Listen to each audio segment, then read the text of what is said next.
Hello, my name is Tony Grayson, and I spent 21 years in the United States Navy before transferring to the tech sector. This is Transition Tips, and today I really wanted to talk about how stressful the transition can be and how lonely it can make you feel sometimes.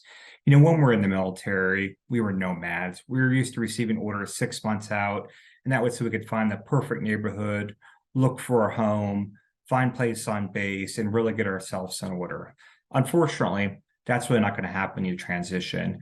Most times, recruiters or hiring managers are not even going to talk to you unless you're 90 days out.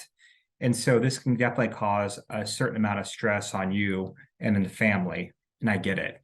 First, I want to say reach out to the veteran groups who have been through this before. You always aren't going to find this team first mentality in the civilian workforce, and that's okay. But you will find these veteran groups. This is not only true for active duty who are transitioning, but also those who've already transitioned. So find those groups who understand how you feel. They can provide direction, they can provide advice, they can introduce you to people, and most importantly, they can provide the fellowship.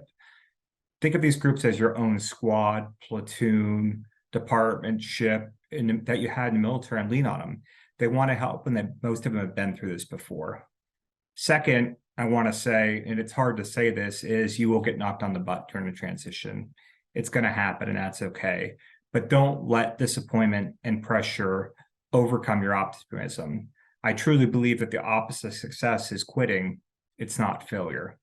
Now, some recruiters and headhunters know exactly how you feel, and they're going to reach out to you, promising you jobs well before that 90 days. And that might be okay, but just recognize that they get paid for placing you. They don't get paid for your happiness. So don't just accept the job. That might be lower than you deserve or a different pay because of just providing a quick relief. So really the moral is believe in yourself, reach out to the veterans groups can help you, and don't be afraid. As always, reach out if you have questions or if you want to hear anything more on these transition tips. Thank you.